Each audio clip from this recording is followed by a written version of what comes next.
आदेश आदेश जय महाकाल जय माँ कामाख्या। हम गुरु कराल रुद्र तारा कौलाचारी महाराज आप सभी का पुनः स्वागत करते हैं हमारे इस YouTube चैनल महातंत्र ज्ञान 2020 के अंदर। भगवती आप सभी का कल्याण करे, आप सभी के जीवन में रंगत उमंगत लाए और आप सभी को हष्ट पुष्ट रखे, निरोग काया प्रदान करे और आप सभी के जीवन में जो है सुखमयी जीवन सदैव बनाए रखे। खैर, आज का जो हमारा टॉपिक है वो है शक्तिपात के ऊपर, अर्थात क्या शक्तियां या सिद्धियां ट्रांसफर होती हैं, अगर होती हैं तो कैसे होती हैं, ये सच है। तो इसी चीज के बारे में आज हम जो है पर्दा उठाने वाले हैं। तो वीडियो को एंड तक देखना पड़ेगा आपको, तभी आपको जाकर के इसका कॉन्सेप्शन समझ आ पाएगा कि ये असल में चीज ये है क्या और क्या नहीं है। ठीक, तो हमारे साथ बने रहिए। वीडियो को अधिक से अधिक लाइक करें, शेयर करें, सब्सक्राइब करें और नीचे रखे हुए बेल आइकन को आप दबा दीजिए और ऑल पे क्लिक कर दीजिए, तभी आपको जो है समय समय पर नोटिफिकेशन पहुंच जाएगी। बहुत से लोग हैं जो हमें व्हाट्सएप पर मैसेज करते हैं कि गुरुजी हमें शक्ति ट्रांसफर चाहिए और हमें इसके लिए जो है भारी रकम देने के लिए तैयार है। कोई बोलता है कि हमें परी की साधना जो है ट्रांसफ़र चाहिए, कोई बोलता है कि हमें बगलामुखी की साधना ट्रांसफ़र चाहिए, कोई बोलता है कि हमें जो है पीताम्बरा की साधना जो है ट्रांसफ़र चाहिए, कोई बोलता है कि हमें माँ त्रिपुरा सुंदरी कामेश्वरी की साधना जो है ट्रांसफ़र चाहिए। क्या हम कई बार हंसते हैं पहले तो बहुत अच्छे से। हम बताना चाहते हैं ये ट्रांसफ़र होता भी है या नहीं भी होता। आसान भाषा में ना आपको समझाते हैं हम, आज समझ आ जाएगा बहुत अच्छे तरीके से आपको। अब एक आदमी है, उसने संपूर्ण जीवन भर ना सिर्फ एक ही काम किया है। मान लीजिए एक हलवाई है, उसने संपूर्ण जीवन भर जो है अलग अलग मिठाइयां बनाई हैं। ठीक, दूसरी चीज अगर कोई ट्रक ड्राइवर है, ठीक, या जो है डॉक्टर है, उसने संपूर्ण जीवन भर ऑपरेशन किया और उसने ट्रक चलाया। ठीक, उसके पास इस चीज का गुण है। और क्या ये बात बताइए हमें, क्या वो गुण किसी को ये दे सकता है अपना बिना कुछ बताए उसको? उसी पर तंत्र साधना है, वो उसने संपूर्ण जीवन भर कमाई है। बोलते हैं हर चीज चोरी की जा सकती है, ये चीज चोरी हो सकती है क्या? ठीक, दूसरी चीज लोग बोलते हैं कि हमें जो है ये साधना ट्रांसफर चाहिए, हम 2-2 लाख रुपए दे देंगे, 4-4 लाख रुपए दे देंगे, इतने पैसे दे देंगे। हम बोलते हैं हम फलान गुरु के वहां गए थे, उस गुरु ने हमें साधना ट्रांसफर दी थी, इतने समय तक हमारी चली है, उसके बाद वो चली गई। आसान भाषा में एक आम व्यक्ति है, ठीक, उसको क्या पता है कि वो परी के नाम पे वो किसी को कोई साधक है, वो परी के नाम पे किसी को भूत दे रहा है, पिशाच दे रहा है, क्या दे रहा है? आपको तो उसकी पहचान नहीं है ना। आपको तो क्या है कि हमें तो सिर्फ ट्रांसफर चाहिए और ट्रांसफर के माध्यम से हम उससे मोटी कमाई करना चाहते हैं। हम उसका प्रयोग अपने लिए करना चाहिए, अपनी इच्छाओं को पूर्ण करने के लिए करना चाहते हैं। आसान भाषा में कि वो शक्ति है वो हमारी मतलब गुलाम बन के रहे। आप लोग पता नहीं क्या समझते हो कि अगर आपको किसी ने बगलामुखी की ट्रांसफर दे दी तो इसका मतलब क्या, बगलामुखी क्या आपके घर में खाना बनाएगी या फिर जो है आपके घर में झाड़ू लगाएगी? ये बताइए। आपकी थिंकिंग यही है ना कि मतलब ट्रांसफर दे दे तो मतलब शक्ति तो बस अब हमारी गुलाम है। एक बात बताइए, एक छोटा बच्चा है, ठीक, एक लड़का है, उसके अंदर ना उसके पिता के गुण ना स्वयं आ जाते हैं, अपने आप आ जाते हैं। मान लीजिए अगर आपके पिता जो है लोहार हैं तो आपको बाय बर्थली जो है आपको लोहार का काम आता ही होगा। ठीक, अगर आपके पिता पेंटर है तो आपको जो है जेनेटिकली जो है पेंटिंग का काम आता होगा, आपकी पेंटिंग में हाथ साफ ही होगा आपका। अगर आपके अंदर जो है आपके पिताजी यदि जो है अच्छे सिंगर हैं तो ये जो है 100% श्योर है कि आपके अंदर बाय बर्थली जो है सिंगिंग की जो है अच्छी कला होगी आपके अंदर। वो इसलिए क्योंकि आप उनके जो है बायोलॉजिकल प्रोडक्ट हैं, ठीक, क्योंकि आप और आपका अटैचमेंट है उनके साथ, जो आपको उस चीज में ट्रांसफर की आवश्यकता नहीं है क्योंकि बाय बर्थली आपको वो चीज मिली है, आई ना, क्योंकि उनके गुण आपके अंदर स्वतः विद्यमान हो जाते हैं, क्योंकि आपका उनके साथ लिंक बना हुआ है, आपका उनके साथ टच बना हुआ है ना। और आपको उनके गुण को सिखाने की आवश्यकता नहीं है, बशर्ते आप बचपन से वही उनके गुण देखते आ रहे हैं, तो बशर्ते वही चीज आपके अंदर होगी। क्योंकि आप देखते हैं कई बच्चों को कि उनके पिता की तरह उनकी चाल ढाल होती है, उनकी बोलचाल होती है, उनके बोलने का तरीका होता है और उनकी तरह काम करने की ही उनकी क्षमता होती है, मतलब सब कुछ उन्हीं की तरह जो है सेम होता है। दूसरे केस में क्या होता है कि जिस समय आप किसी गुरु के टच में आते हैं, किसी उच्च गुरु की सेवा करते हैं, तो उनके जीवन का प्रभाव आपके ऊपर पड़ना आरंभ हो जाता है। क्योंकि क्योंकि आप उनके, भले आप बायोलॉजिकली उनके प्रोडक्ट नहीं है, लेकिन जो है बाय हार्टली तो आप उनके प्रोडक्ट हो चुके हैं ना, क्योंकि आपने अपने चरणों को उस गुरु के चरणों में समर्पित किया है। तो आपको तो उनकी जो विद्याएं हैं वो सिखाने की आवश्यकता नहीं है, क्योंकि अगर आप उनकी तरह थिंकिंग रखेंगे, उन्हीं की तरह सोचेंगे, उन्हीं की तरह व्यवहार करेंगे और उन्हीं के टच में रह करके जो है अपना जो है मतलब उन्हीं के जीवन के व्यवहार के अकॉर्डिंग अपने जीवन को चेंज करने की कोशिश करेंगे, ये चीज नहीं होता है। याद रखिए कि आप किसी के, आप गाड़ियों में बैठ करके गए, किसी भी गुरु के पास चले गए, 2 लाख रुपए दे आए और सिद्धियां आपको ट्रांसफर हो गई। सिद्धि गुलाम थोड़ी है किसी की, ये बताइए जरा। उस गुरु ने संपूर्ण जीवन भर वो कला अपनी मेहनत से प्राप्त की है, क्या वो कला आपको प्राप्त हो जाएगी? कहां से प्राप्त हो जाएगी? गुरु की कलाएं शिष्य को तभी प्राप्त होती हैं जिस समय गुरु जो है अपने शिष्य के जो है टच में रहता है, गुरु और शिष्य के बीच एक जो है बॉन्ड स्थापित होता है, गुरु शिष्य के बीच जो है अपना हार्टली भी मेंटली भी एक बॉन्ड, एक कनेक्शन स्थापित होता है। भले आप लोगों ने ये चीज नोट किया होगा कि आपने जिस गुरु के प्रति यदि समर्पण कर दिया ना, आप यदि किसी गुरु की शरणागति हो गए तो आपने उस गुरु की सेवा की, आपने उनसे कोई सिद्धि भी नहीं ली, आपने उनकी मात्र सेवा की, फिर भी आपको जो है देवी देवता दिखाई देने आरंभ हो जाते हैं। ठीक, वो गुरु आपको स्वप्न में दिखाई देने आरंभ हो जाते हैं।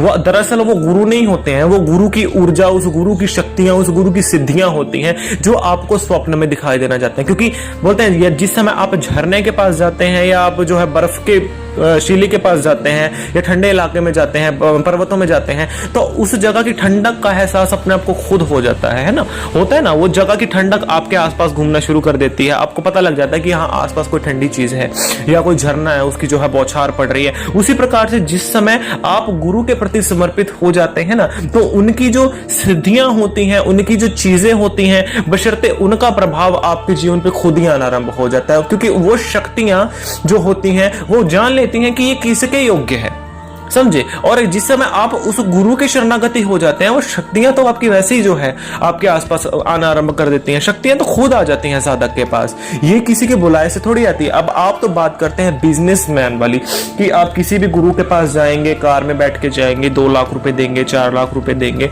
और उस गुरु से सिद्धि ट्रांसफर करवा लेंगे। So that is not possible. अब ये किसी भी संबंधित आमुख गुरु के पास आप लोग जाते हैं, अब आपको ये क्या पता है कि उसने क्या दिया है क्या नहीं। अब कोई हमारे जैसा मुंह फट इंसान होगा तो वो सीधा 4 गालियां देके आप लोगों को भगा देगा, ठीक, और सीधा जो है बोलेगा कि यहां से दफा हो जाओ। अब असली रीजन तो नहीं हम लोग आप लोगों को बताएंगे, आज ये ओरिजिनल रीजन हम आप लोगों को बता रहे हैं। अब हमारे जैसा तो असली रीजन भी बताना जो है सही नहीं समझता है, ठीक, क्योंकि हमें इस चीज का कोई समस्या नहीं है। हम ये सोचते हैं कि जो चीज तुम लोगों को प्राप्त करनी है उसका मेथड ये है, उस मेथड के अकॉर्डिंग चलोगे तो अपना मिल जाएगी, मांगने की आवश्यकता नहीं है। तो बशर्ते कोई भी इंसान, अगर मान लीजिए अगर किसी बुरे लोगों के पास, हर कोई हमारे जैसा मुंह फट तो नहीं है, ठीक, कि जो है अब कोई और किसी बुरे तांत्रिक के पास जाएगा तो मान लीजिए एक व्यक्ति है, उसने अन्य किसी तांत्रिक से कॉन्टैक्ट किया, ऑब्वियसली उसको पहले ऑफर दे रहा 4 लाख रुपए का, तो वो क्यों मना करेगा बताइए। वो उस शक्ति के नाम का जो है कोई भी भूत प्रेत संकल्प करवा के आपको दे देगा, आपको लगेगा कि ये है, वो देगा नहीं भी देगा, ठीक। तो कुछ समय का संकल्प होगा, वो चीज अपने स्वरूप में जाके दोबारा मिल जाएगी। आप कहेंगे कि हमारे पास था अब तो नहीं है, बोलेंगे कि तुम्हारे पास तो रह नहीं सका, तुम्हें संभालने की शक्ति नहीं है कि तुम्हें दोबारा लेना पड़ेगा। फिर आ गई तुम्हारी बातें ये कि हमें तो ठग लिया गया या हमारा पैसा लूट लिया गया। पहली बात तो वो लूटा उसने इस चीज के लिए है क्योंकि आप खुद अपने आप को लुटवाने के लिए गए थे, क्योंकि आप पहले उसे बिजनेसमैन वाली आप जो है पहले आप फॉर्मली लैंग्वेज के थ्रू आप उसके पास गए थे। शक्तियां कभी इस तरीके से तो मिल नहीं सकती। आप कभी अपने पिता को जाके बोलेंगे जाकर के कि पिताजी अगर आपको जो है शूटर, जो अगर आप जो है आप शूटर हैं कि आप हमें शूटिंग करना सिखा दीजिए, मतलब किसी चीज को हिट करना सिखा दीजिए, है ना, जो है पिस्टल के साथ। तो पिता आपको क्या बोलेंगे कि हमारे पास रह, देख, सीख, इस चीज को क्या है तुझे खुद ही पता चल जाएगा। और एक व्यक्ति हुआ जाकर के उसने बोल दिया जाकर के कि मुझे बंदूक दे दो, बस मुझे ये चाहिए, वो दो बेच देगा उस बंदूक को। अब जिस व्यक्ति के पास गई है उसने कौन सा जो है उसको चलाना सीखा था, उसको कौन सा पता था, उसकी शक्ति को कौन सा कंट्रोल करना उस व्यक्ति को आया था, या फिर उस शक्ति के बारे में कौन सा उसको ये पता था कि ये शक्ति कौन है, किस प्रकार से सिद्ध होती है। उसको किसी नियमावली के अनुसार तो जो है शक्ति के जो है पूर्ण प्रतिष्ठान का ज्ञात नहीं था ना, कि उसने उस संबंधित गुरु ने उस शक्ति को किस माध्यम से किस मेथड से पाया था। मेहनत के बिना कुछ नहीं हो सकता, याद रखिए। क्योंकि जो ये साधक ये चीज सोचते हैं या दिमाग के अंदर उनके अंदर ये थिंकिंग होती है कि किसी संबंधित फलाने गुरु से हम इतने पैसे दे करके हम फलानी शक्ति ट्रांसफर ले लेंगे हम, तो ये पॉसिबल नहीं है। आप समझ ही चुके हैं इस चीज को, जो इतने समय से हम बता रहे हैं कि ये चीज पॉसिबल हो ही नहीं सकती है, क्योंकि ये चीजें जो है वो ऐसे प्राप्त नहीं होती। और ये जो बिजनेस फॉर्म के अकॉर्डिंग जो है सिद्धियां नहीं चलती हैं। सिद्धियां तो जो है जिसके भाव जितने प्रबल होंगे, गुरु के प्रति जिसकी निष्ठा बलवान होगी, और जो गुरु के रिचुअल्स को फॉलो करेगा, गुरु की जो है हाव भावों को फॉलो करेगा और गुरु के प्रति समर्पण करेगा। आसान भाषा में ना, आप ना किसी ऐसे साधु की जो है, किसी भी साधु की अर्थात आप कर लीजिए, भले वो ढोंगी है, भले पाखंडी है, भले वो मंदिर का कोई पुजारी है, ठीक है, आप न जाके ना उसकी सेवा कर लीजिए। आप ये भाव मत रखे कि हमें कुछ करना है। उसके पास अगर कुछ होगा भी ना, भले वो कुछ नहीं कर रहा है, कर तो वो माँ की पूजा भी रहा है ना, फिर भी माँ तो उसके ऊपर कृपा कर रही है, वो उसकी कृपा आपको फिर भी प्राप्त होगी। पता है क्यों? क्योंकि वो जिस शक्ति के टच में है ना, उसके भाव जो है, आप भाव तो उसके प्रति रख रहे हैं, किंतु आपके जो भाव है उस शक्ति के जा करके टच हो जाते हैं जिस शक्ति की वो व्यक्ति आराधना कर रहा है। मने कोई साधक जो है भैरव बाबा की आराधना करता है, काली माँ की आराधना करता है, शिव शंकर की आराधना करता है, महिषासुर मर्दिनी की आराधना करता है, माँ शमशान काली की आराधना करता है। मतलब जिसके भी आप टच में जाएंगे, उसकी सेवा करेंगे, तो उसकी शक्तियां तो वैसे आपके ऊपर जो है कृपा कर देती हैं। तो मांगने की क्या आवश्यकता? बोलते हैं मांगते तो वो हैं जो भिखारी हूं। तो बशर्ते आप पहले भिखारियों वाले भाव लेके आएंगे, भिखारियों को तो वह भिक्षा दे दी, खा लिया, उसके बाद कटोरा खाली फिर से, तो क्या मिला उनको? कुछ भी नहीं मिला ना। एक हुआ कर्म करके खाना, समझे, एक हुआ मेहनत करके खाना, कि हमने जो है पहले सब्जी उगाई, उसको जो है धोया, मतलब खेत की बिजाई की, उसके बाद जो उसको बेचा, उसका धन आया, फिर खाया, ये हुआ असल स्वाद उस चीज का। अब बाजार वाली में आपको क्या पता कि उसके अंदर जो है मतलब टीके लगाए गए थे उसके अंदर, या उसके अंदर किस मतलब केमिकल का प्रयोग किया था। लेकिन जो चीज आपने खुद की है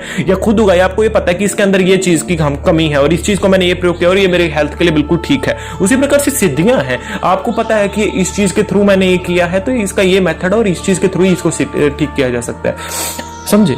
इसमें सब विवेक का काम। अब ये तो है नहीं कि आप जो है बिना सब्जी जो है उगाए, आप बिना कोई पेड़ पे फल उगाए, आप जो है आप मतलब बीज बिना उगाया, बिना कोई पेड़ जो है आप उगाए, उसके बाद कोई पेड़ नहीं होगा तो फल भी नहीं होगा, और फल खाने की आप करते हैं इच्छा, क्योंकि पेड़ तो उगा ही नहीं है ना, तो फल कहाँ से मिलेगा? वैसी शक्तियां हैं। आप 4 दिन पूजा नहीं करते हैं, गुरु के बताए जो है मार्ग पे चलते नहीं है, उसके बाद बोलते हैं शक्तियां सामने नहीं। अरे ये क्या बात बनी?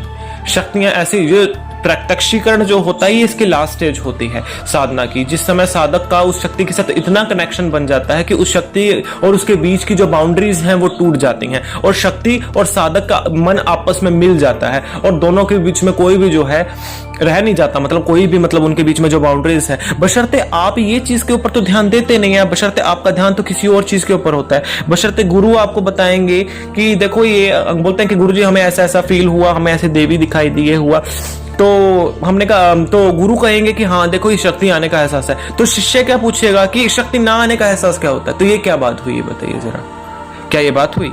तो यही है ना कि वो शक्तियों का अपमान करने वाला बात हुआ। बशर्ते आप इस चीज पे तो ध्यान दे नहीं रहे कि जो गुरुओं ने बताया हमें कि वो सत्य होगा या नहीं होगा, बशर्ते आप इस चीज के ऊपर ध्यान दे रहे हैं कि ये नहीं होगा तो क्या होगा। वही चीज ना कि आपकी थिंकिंग ही पहले जो है नेगेटिव चल रही है, आप पहले, आपका कनेक्शन है, आपका बॉन्ड पहले स्थापित नहीं हो रहा है, तो बशर्ते शक्तियां कहां से आप लोगों के ऊपर कृपा कर देंगी। और वही चीजें लोग बोलते हैं कि शक्तियां ट्रांसफर हो जाती हैं, सिद्धियां ट्रांसफर हो जाती हैं, ऐसा नहीं होता। कोई गुरु यदि शरीर त्यागने वाला भी होता है ना, क्योंकि कोई व्यक्ति है अपनी सिद्धियां साथ नहीं ले जाता, तो उसकी जो सिद्धियां हैं, उसके जो गुण हैं, उसके शिष्य में खुद ही आ जाते हैं, जो उस गुरु के जो है पास जीवन में उसने किए हैं, और उसके टच में जो शिष्य रहे हैं उनके अंदर उसकी जो भी मतलब गुण है, उसकी जो भी मतलब एडवांटेजेस हैं उस गुरु की, और उसने जो भी साधना में किया है या पूजा की है, या उसकी जो भी हाव भाव है, तो उसका प्रभाव जीवन के शिष्य पे पड़ता है, और वो जो कुछ गुरु ने जीवन में प्राप्त किया है बशर्ते शिष्य को अपने आप ही प्राप्त हो जाता है। लेकिन बहुत इसमें आवश्यकता है विवेक की, साहस की, समय की और समर्पण की। यदि कुछ भी इनमें से नहीं होगा ना, कितना भी आप कुछ कर लीजिए, आपको ना तो कोई सिद्धि मिलेगी, ना ही आपको कुछ मिलेगा। जीवन में भटक रहे हैं, ऐसे भटकते रहेंगे, ऐसे तब तक लोग आपका जो है सिद्धियां ट्रांसफर के नाम पर आप लोगों का बेवकूफ बनाते रहेंगे, क्योंकि आप खुद उनके पास जा रहे हैं बेवकूफ बनने के लिए, वो आपको बेवकूफ नहीं बना रहे हैं। याद रखिए, आपने खुद उनको बोला कि हम तो देखिए कर नहीं सकते, हम तो आलसी हैं, सीधे शब्दों में हमसे कुछ नहीं होगा, आप ये कर दीजिए हमारे लिए, आप कोई साधना हमारे लिए कर दीजिए, और आप इस चीज उसके एवज में हमसे पैसा ले लीजिए। क्या ये पॉसिबल है? आप तो पका पका हलवा मांग रहे हैं कि बस खा ले और ठीक हो गया। जिस समय वो अंदर गया पेट तो वो खुद ही खराब करेगा ना, क्योंकि आपको तो पता नहीं कि आपकी बॉडी कितना जो है नमक मिर्च डाइजेस्ट कर सकती है। वैसी कोई शक्ति आपको पता नहीं कि आपकी बॉडी कितनी पावर को गेन कर सकती है। तो उसी तरीके से जो है आपका शरीर खराब कर देंगे शक्ति, और ना ही आपसे संभलेंगी, बशर्ते आपके परिवार के विनाश का कारण आप स्वयं बन जाएंगे। तो आप समझ सकते हैं आज के इस लेख में कि हमने क्या बताया है। ठीक, तो इन चक्रों से दूर रहें, गुरु कृपा में रहें, गुरु सानिध्य से आपको सब कुछ प्राप्त हो जाएगा। पेड ग्रुप में जुड़ करके आप शक्तियों को सीख सकते हैं, जहां पे मेहनत के द्वारा ही आपको शक्तियां प्राप्त होंगी और इस चीज के माध्यम से नहीं होंगे। हम पहले बोलते हैं कि हम मुंह फट हैं, जो है सीधा शब्दों पे बोलते हैं, अंधविश्वास को बढ़ावा नहीं देते, विश्वास को बढ़ावा देते हैं। पेड ग्रुप को ज्वाइन करके आप अपनी साधनाओं को सीख सकते हैं। व्हाट्सएप पे ही हमें मैसेज किया जा सकता है। जय मां कमल।